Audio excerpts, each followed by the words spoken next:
Bonsoir à tous. C'est encore avec grand plaisir que nous allons partager aujourd'hui à propos de la physique. Il a fait beau à Paris. C'est l'occasion de travailler sur euh, les sources de lumière, le spectre du soleil, euh, réfléchir sur comment cela s'opère. On utilise quoi comme appareil pour observer les étoiles, et comment on s'y prend également pour régler ces appareils, quelles sont les limites de ces appareils-là. Donc sans plus tarder, nous allons attaquer notre sujet. In their orbits around the sun. Stars move in their orbits around the center of our home galaxy, slowly changing their positions in the sky. And as many as 1 million supernovae explode in distant galaxies every single day. And meanwhile, the universe itself is expanding, taking those galaxies away from us. And there's also weird things like dark matter holding the galaxies together and dark energy pushing them away at an ever-accelerating rate. So the sky is constantly changing, but in order to keep track of it, we need a telescope that is unlike any telescope we've ever built before. LSST will survey the entire night sky every few days and repeat this process over 10 years. This will build up the widest and deepest survey of the sky ever made. To do that, LSST will bounce light through a unique three-mirror design consisting of an 8.4 meter primary, a 3.4 meter convex secondary, and a 5 meter tertiary. The result is a gigantic 9.62 square degree image of the sky. That's more than 40 times the area of the full moon. But a giant image needs a giant camera. LSST's camera is the largest camera ever built. It's about the size of a small SUV, and it's covered with a 1.55 meter lens. That's 50% larger than the largest refracting telescope in the world. And it takes a 3.2 gigapixel image. That's 3.2 billion pixels. The whole assembly makes for a very compact telescope that can quickly be pointed to the next position. LSST will make about 800 images every single night. That means over one night it will generate 15 terabytes. Donc voilà sur les performances de notre télescope ici. Et vous voyez carrément le pouvoir de résolution, le nombre d'images que cela peut en fait fournir, et la puissance de ce type d'appareil et les données que ça peut nous fournir, donc en termes de quantité, de précision. Donc aujourd'hui, par des activités très simples basées sur le programme du lycée, nous allons tenter en fait d'aborder ces notions-là. On va partir simplement sur les notions concernant la lumière, source de lumière, aller sur les interféromètres, comprendre leur pouvoir de résolution et aller calculer quelques paramètres tels que la différence des marches, les interfranges, comprendre également quelques notions sur la longueur d'onde, la périodicité spatiale ou temporelle de nos ondes, et aller jusqu'à comprendre comment ça se calcule l'intensité lumineuse, la puissance lumineuse et le contraste. Donc, on ne va pas tarder. On va très vite plonger dans notre activité ce soir. Ici, on a assez parlé de ce que nous allons étudier. On peut aller directement sur cette activité sur notre radio, le radio interféromètre.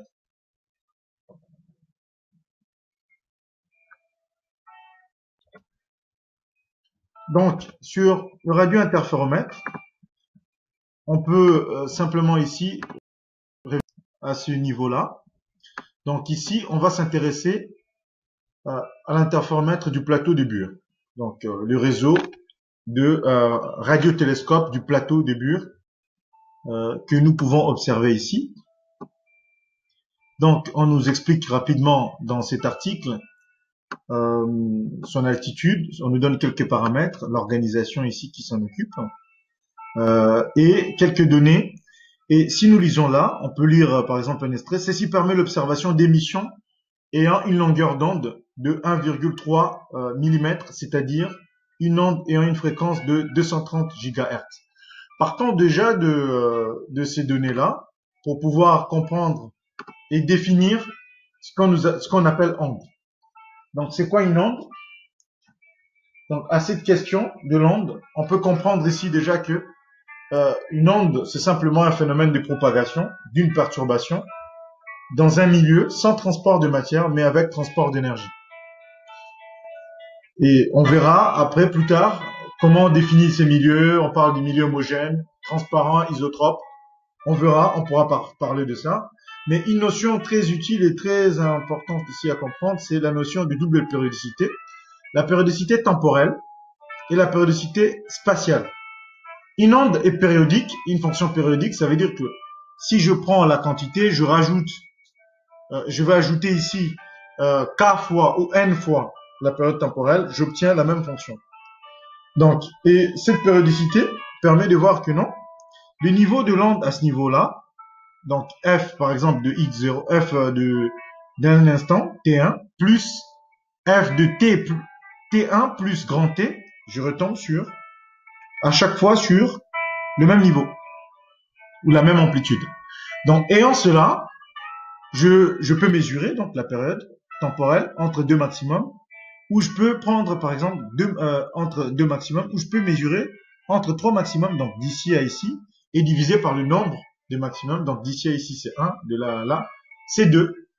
Voilà, et je vais appliquer le même raisonnement ici pour la périodicité spatiale. Dans la même perspective, je peux ici comprendre simplement que quand on parle onde, on a l'impression que c'est quelque chose d'extraordinaire, mais comprendre aussi l'onde simplement, par des phénomènes très simples, ici. Par exemple, si je venais à ce niveau-là et que je prenais par exemple ma guitare ou n'importe quelle corde, voilà, et que je stressais, je sens les vibrations, voilà, je vois vibrer en fait mes cordes ici, donc je peux voir donc la propagation en fait de l'onde. Et comprendre ça simplement dans ce type-là, comprendre simplement ici cette notion de perturbation peut permettre déjà de fixer les idées et d'avancer sur un certain nombre de choses. Maintenant, sur cette activité concernant le radiointerféromètre, qui est un observatoire astronomique, dans le plateau de Buricis, constitué de 5 antennes, disposées sur un plateau d'environ 300 mètres de diamètre. Une grande partie des observations est effectuée aux fréquences 110 GHz et 230 GHz. On nous pose la question, à quelle longueur d'onde cet interféromètre peut-il observer le ciel? Ah, nous venons d'observer le ciel avec ce que nous avions vu ici. Donc, on voit ici donc ces observations-là. Donc, nous ici, on veut simplement se poser cette question-là. Donc, si on veut se poser cette question, donc essayons ici, par le biais de notre interféromètre, de calculer la longueur d'onde. Donc, comment se calcule la longueur d'onde? Je vous laisse chercher et proposer ici une solution. Vous pouvez appuyer sur la touche pause. Voilà. Donc, je vous laisse je vous donne quelques indices, quelques pépites. La longueur d'onde, c'est simplement le rapport entre longueur d'onde lambda égale à c fois t, c fois la période, ou c sur la fréquence. Comme nous voyons là, c, la célérité, donc la vitesse ici de la lumière, 3,0 fois 10 puissance 8 mètres par seconde. Si la fréquence est des 110 GHz, donc on doit passer des gigahertz à hertz. Donc giga, c'est 10 puissance 9 Hz. Et ensuite effectuer notre application numérique.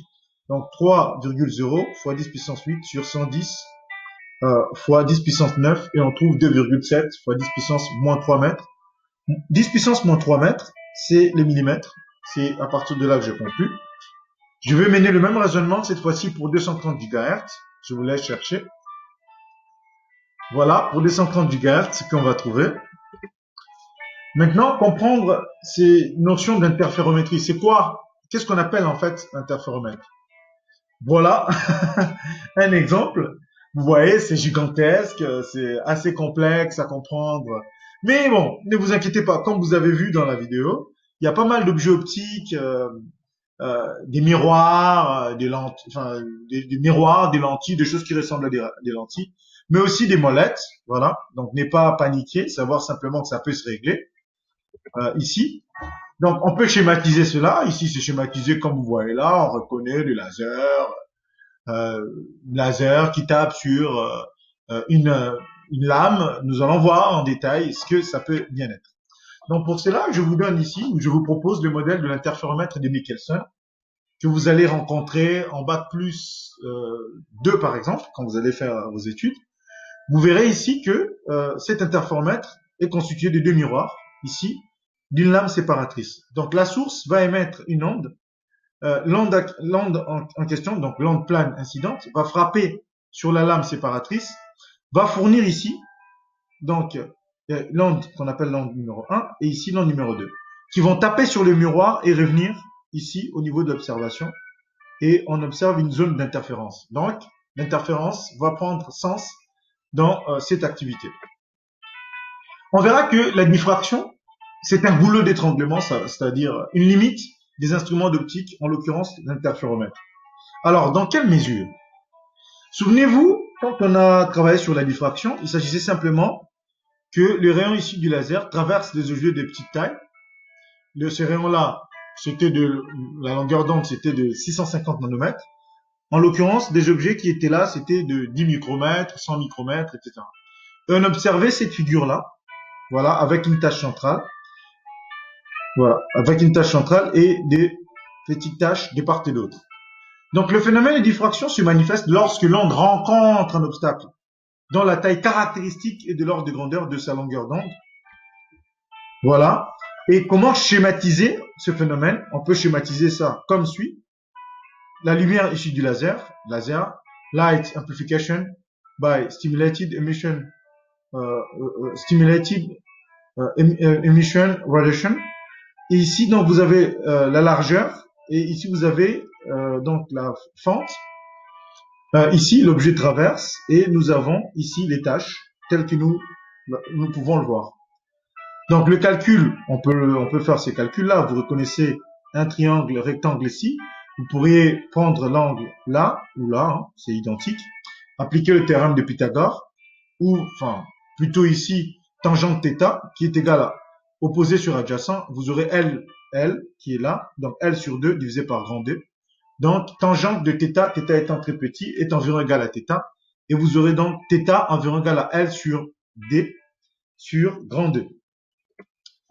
Donc, et ici, on nous dit que le demi-angle d'une ouverture θ d'un faisceau de longueur d'onde lambda diffracté par un disque de diamètre D, donc c'est ce que nous voyons ici, fente en forme de disque ici, sera donné par θ égale à 1,22 lambda sur grand 2. Donc nous, dans ce cas-là, dans le cas de cet interféromètre, on est plutôt dans ce cas-là. Et donc nous pourrions exprimer ici le demi-angle d'ouverture du faisceau diffracté, que ce soit à 110 GHz comme à 230 GHz. N'oubliez pas de bien mettre les quantités ici en mètres pour pouvoir avoir vos angles en radians. Voilà. Donc après cela, on peut revenir rapidement sur les sources lumineuses, puisqu'on a parlé des rayons, on a parlé des faisceaux, la lumière, la notion de la lumière revient. Donc, comprendre déjà, distinguer déjà les sources monochromatiques telles que les lasers, light amplification by stimulated emission of radiation, et comprendre également les sources polychromatiques telles que la lumière blanche, hein, et surtout mentionner ici qu'une radiation est caractérisée par sa longueur d'onde, c'est-à-dire lambda égale à C, la célérité de la lumière, 3,0 fois 10 puissance 8 mètres par seconde, ou lambda égale à C sur F, donc T étant égal à 1 sur F, T la période, F la fréquence, en Hertz bien sûr. Ne pas oublier donc les unités ici, par souci d'homogénéité. Distinguer également les sources froides des sources chaudes. Donc les sources froides vont être caractérisées ici par les spectres avec des raies colorées. Et les sources chaudes, ça sera ici donc caractérisé par les spectres continus. Donc, comprendre simplement qu'en cas d'émission de la lumière par une source chaude, la température de surface θ peut se calculer grâce à la loi de Vienne. Donc, on va d'abord repérer le lambda max du spectre et on appliquera cette relation-là, donc 2,89 fois 10 puissance 6 sur lambda max moins 273 qui vient de la correspondance ici degré Kelvin. Émission de la lumière par une source froide. Donc là, nous allons évoquer deux grands de la physique, Albert Einstein et Max Planck. L'énergie, ici, donc s'exprime de cette façon-là, donc émise par le photon, hein, qui n'est rien d'autre qu'une sorte de corpuscule, un corps de petite taille, de petite dimension, mais qui transporte ici donc l'énergie. Donc cette énergie-là s'exprime comme ça, h fois nu, nu la fréquence, avec h la constante de Planck, qui n'est rien d'autre que 6,63 fois 10 puissance moins 34 joules seconde. Et on pourra ainsi bien noter la correspondance ici, que la fréquence c'est C sur lambda. Si lambda égale à CT, donc lambda égale à C sur F, donc F, la fréquence qu'on a notée ici nu, peut s'exprimer de cette façon-là. Donc le profil spectral d'une étoile, quand on examine par exemple ce profil spectral-là, avec la longueur d'onde ici donnée donc en nanomètres, on a lambda max qui est mentionné dans cette relation, dans la loi de Vienne, qui peut donc, à l'intensité maximale, je peux lire lambda max ici, 550 nanomètres. Je l'injecte dans cette relation et je trouve donc ici le θ, la température de surface. Interpréter les profils spectrales d'une étoile. Donc, la radiation correspondante est-elle caractéristique de l'atome d'hydrogène? Oui, non. Donc, on revient sur la formule de l'énergie ici. Et simplement, quand nous allons injecter le lambda max ici, là, bien comprendre la correspondance entre 1 électrovolt et ici le joule. Donc 1 EV égale à 1,60 10 puissance moins 19 joules. Donc 1 joule, c'est 1 sur 1,60 10 puissance moins 19 électrovolts.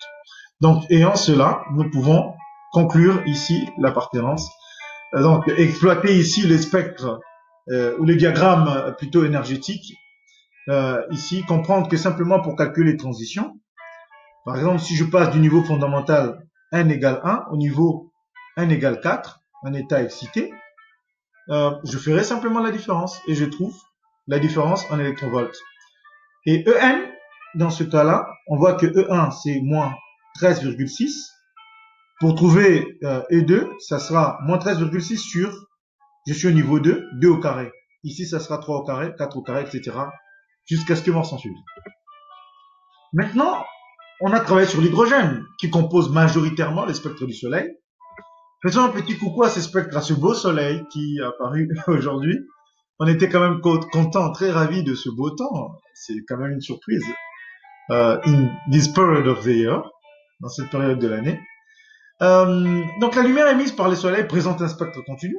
Donc on voit que c'est d'origine thermique ici. On peut lire Hmax comme nous l'avions fait. Et comprendre aussi ici donc les raies de Fraunhofer, hein, ces absorptions qui se manifestent par des bandes sombres quand nous étudions le spectre du soleil. Pour revenir sur l'interférence, ici, quand est-ce qu'il y a interférence? Il y a interférence quand il y a isochronisme de source, ça veut dire même fréquence. Donc même fréquence, or la fréquence c'est 2π. 2π fois la fréquence c'est la pulsation ou même pulsation. Donc ça peut être dans des cadres comme ça, j'ai une même source, donc une source commune, j'émets, ça passe par le trou 1, trou 2, voilà. Et ici, dans cette zone-là, j'ai ma zone d'interférence. Donc on sépare un faisceau monochromatique issu d'une source par deux trous, trou 1, trou 2. Et j'observe la figure comme suit, une convergence sur un point M. Je pense le point M, je vais décider des paramètres, ici. Donc déjà comprendre la notion de faisceau lumineux, ici, puisque nous disons que le diamètre de petit est devant la longueur d'onde, qui diffracte le faisceau. Alors c'est quoi le faisceau lumineux? C'est quoi le pinceau lumineux? Pinceau lumineux issu d'une source. Donc la source est là, par exemple ma lampe torche ici. Qu'est-ce que j'observe? J'observe ici une forme de cône. Et ben c'est ça qu'on appelle faisceau lumineux. Et quand ça traverse ce trou-là, moyen, on va dire, on a ce qu'on appelle le pinceau lumineux. Et quand ça va traverser là, qu'est-ce que j'aurai là? J'ai maintenant le rayon lumineux que j'ai pu isoler. Donc on sépare un faisceau monochromatique issu d'une source Donc, ici, dans trou 1, trou 2, on l'a dit. Maintenant, on place un écran dans la zone d'interférence. L'écran est là, à une distance D du trou. Cette distance-là. On nous dit que la distance de là à là, c'est X. Ça, d'ici à ici, cette distance-là, c'est A. Donc, ça, de T1, T2, T1, T2 vaut A. Donc, de ici à là, c'est A sur 2. De là à là, c'est aussi A sur 2. Exprimez la différence de marche de faisceaux issus de trous T1 et T2 en fonction de X, A, grand D, où X est l'ordonnée du point sur l'écran. Je vous laisse réfléchir, relire l'énoncé et tenter de comprendre ce qui se passe ici. Prenez votre temps. Vous pourriez appuyer sur la touche pause. Donc, déjà comprendre la notion de schéma optique. Donc, le schéma optique, ce n'est rien d'autre que la distance parcourue par un rayon multipliée par n, l'indice de réfraction du milieu. Pour calculer la différence de marche, on va donc revenir ici donc à notre schéma optique et faire le schéma optique qui a suivi le rayon 2 moins le schéma optique qui a suivi le rayon 1. Et cela se décompose donc ST2 plus T2M moins ST1 entre parenthèses plus T1M, donc moins T1M. C'est ce qu'on a exprimé là. Donc, la différence de marche, ce n'est plus rien d'autre que T2M moins T1M. Or, T1M, comment je peux l'exprimer? Ah, je vais répondre T1. Ah, là j'ai inversé, vous m'excuserez. T1 et T2. Donc, ayant ici T1 et ici T2, donc à partir de maintenant, T1 c'est là, T2 c'est là. Donc, ayant, ça ne change rien dans les calculs. Donc, ayant cela, qu'est-ce qui se passe? De T1M, ici j'ai un triangle rectangle. Je vais appliquer le théorème de Pythagore. T1M étant l'hypoténuse. Le théorème de Pythagore me permettra de soutenir ici que T1M au carré, c'est donc cette distance-là. Je sais que tout ça, c'était donc X. Et ça, c'est A. Donc, de là à là, c'est A sur 2. Donc, cette distance-là, c'est quoi? Donc là, j'ai A, là, j'ai X, cette longueur-là. Donc, c'est X moins A. La différence, voilà, X moins A sur 2. Donc là, j'ai A sur 2. X moins A sur 2, c'est donc cette longueur-là. Et donc, cette longueur-là, ça sera X plus A sur 2. Donc, ayant appliqué le théorème de Pythagore, je peux donc ici, maintenant, exprimer mes quantités T1M et T2M. Et simplement, en utilisant cette approximation qui dit que pour une quantité très petite, donc 1 plus la quantité petite là, qu'on appelle epsilon, va me donner cette approximation-là, 1 plus 1 demi de la quantité. Donc, exploitant cela, donc pour me mettre dans ce cas-là, je suis déjà contraint, premièrement, de mettre la grandeur d carré en facteur. Si je mets d carré en facteur, donc j'aurai d carré racine, donc ce qui me donne d, facteur de 1 plus cette quantité-là. Et donc là, en l'occurrence, ici, j'ai cette quantité qui est une petite quantité. Ça, là, c'est epsilon, parce que d est très grand par rapport à ces deux quantités. In fine, j'applique mon approximation à ce niveau-là. Voilà. Et j'ai d facteur de 1 plus 1 sur 2, 2 carré, x moins a au carré. Pareil pour T2M, ça sera avec donc plus. Je calcule la différence de marche, simplement en développant, hein, ne vous inquiétez pas. Je trouve que la différence de marche, c'est AX sur 2. Donc, la différence de marche étant égale à AX sur 2, je vais travailler sur les interfranges. Alors, comprendre simplement que si la différence de marche est une quantité impaire fois la moitié de la longueur d'onde, dans ce cas-là, l'interférence est destructive. Pourquoi? Parce que les deux faisceaux seront en opposition de phase. Au cas contraire, si c'est pair, j'aurai une interférence plutôt constructive avec un éclairement maximal. Là, on parle des termes tels qu'éclairement, qu'il faut quand même essayer de comprendre ici avec intensité lumineuse, contraste. Malheureusement, il vous manque quand même quelques notions sur les nombres complexes qu'on n'a pas encore vus, qu'on verra pendant l'année. Donc, ouvrons ici donc sur comment s'exprime en fait l'amplitude lumineuse et l'intensité lumineuse. L'amplitude lumineuse peut s'exprimer de cette façon-là. donc l'amplitude, donc A0 sur une distance, ici, fois le cosinus ici de 2pi L, la même longueur que là, sur la longueur d'onde, moins oméga t plus phi. Souvenez-vous des quantités qui sont là, c'est sans unité, hein, donc sans unité, et le déphasage sans unité également. Et l'amplitude s'exprime comme ça. Ça peut aussi s'exprimer avec un exponentiel complexe. Ce i-là est tel que i carré vale 1. Bon, parfois on note i, parfois on note j. En physique, on a plus l'habitude de noter j et en mathématiques i. Et l'intensité lumineuse est une grandeur plutôt quadratique, a fois a étoile, vous allez voir ça plus tard. Et je trouve voilà un cosinus carré ici de pi sur lambda, fois la différence des marches. Et je peux injecter la différence des marches, hein, que j'ai trouvé ax sur d ici. Voilà, j'espère que vous pourriez aller un petit peu plus loin. Vous vous souvenez, quand vous utilisez vos calculatrices, vos télécommandes, pardon, vous avez parfois un bouton où c'est marqué contraste. Ce contraste-là se calcule, c'est simplement un rapport entre la différence de l'intensité maximale et l'intensité minimale divisé par la somme. Et voilà.